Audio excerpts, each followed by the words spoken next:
Raili uzalwa ngurumishi ojebo mwana, sina fikira za ujibalia.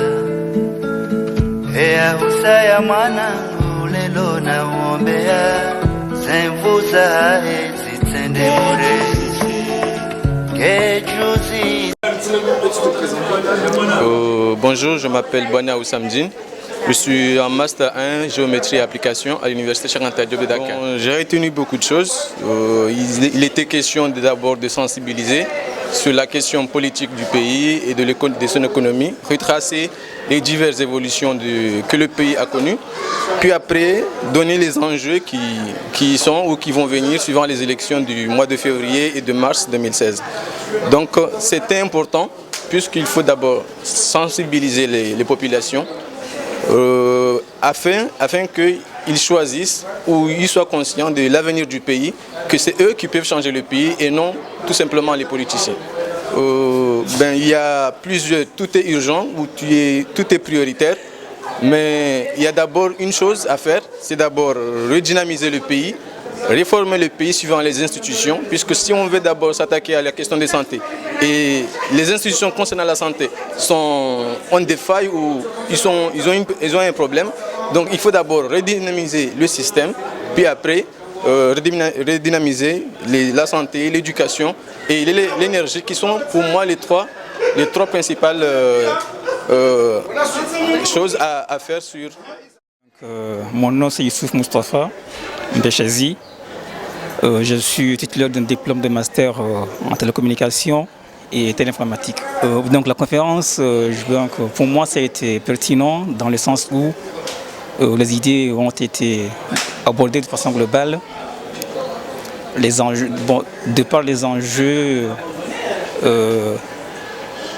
et les questions des élections. Par contre, je suis un peu, pas déçu, mais je suis un peu dubitatif par rapport aux enjeux, parce que moi je croyais que monsieur le docteur avait fait un zoom global sur le programme des candidats, et donc aujourd'hui je pensais qu'il allait nous donner les failles ou bien les limites du programme de chacun. Mais voilà, à ma surprise, j'ai constaté qu'il a beaucoup plus parlé des problèmes et des solutions et non les programmes ou bien les enjeux qui attendent les élections, plutôt les électeurs. Donc pour moi, comme tout un pays dans le monde, ou bien les questions qui sont maintenant abordées dans le monde, c'est l'emploi des jeunes, ou bien l'emploi tout court, parce qu'il est constaté que le monde est dans une crise globale par rapport à l'emploi, surtout les jeunes diplômés. Bonsoir, je me nomme Nouracham Hamid.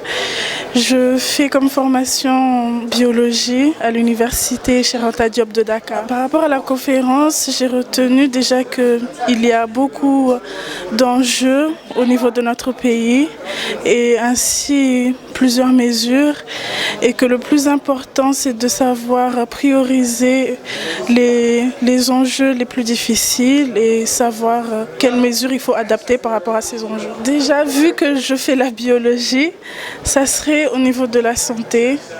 Qu'est-ce qu'ils peuvent apporter au niveau de la santé pour qu'il n'y ait plus par exemple, de mortalité infantile, pour qu'il n'y ait plus de conséquences graves au niveau de la santé, et qu'ils puissent améliorer l'infrastructure de nos hôpitaux, de nos centres hospitaliers, etc. Merci, je m'appelle Ibrahim Ali Hamadi.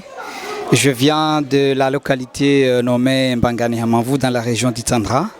Je suis étudiant en comptabilité et finance. Et voilà, brièvement. Bon, tout d'abord, je tiens à remercier l'initiative et le geste surtout des docteurs Saïd Abbas. Il a toujours répondu présent à nous Comoriens au Sénégal, à chaque fois que nous avons fait appel à lui. C'est un geste à saluer et c'est un exemple à suivre, et je le conseille à chacun de nous tous. Bon, voilà, la conférence a été bien passée, malgré qu'il y avait un manque de temps, parce que c'est un grand sujet. C'est l'un des importants sujets de la société comorienne. Il fallait avoir beaucoup de temps pour qu'on puisse discuter Sinon, dans l'ensemble, ça a été passé, malgré le manque de temps.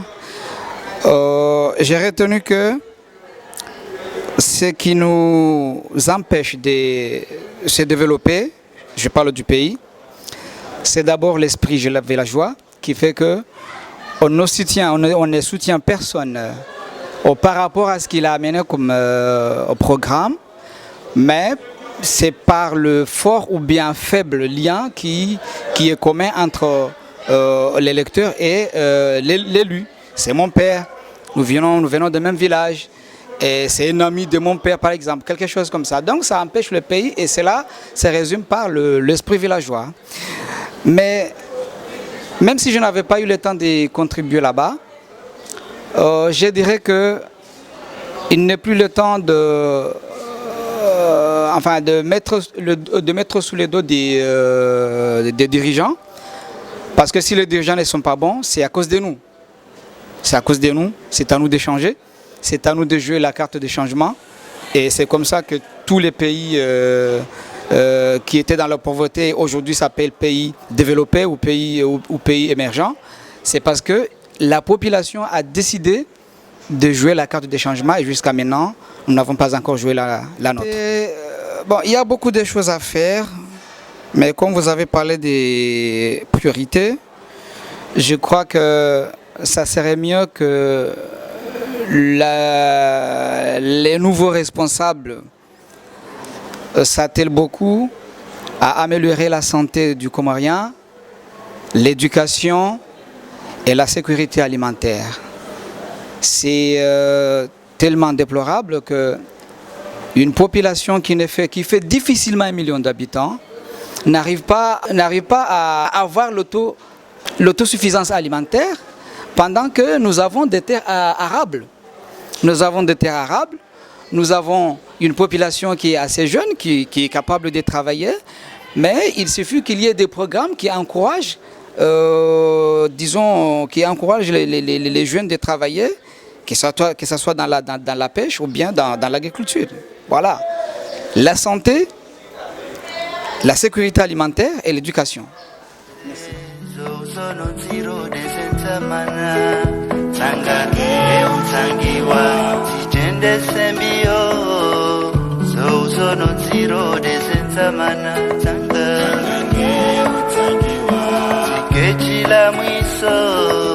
Kawandani kamwamba kweli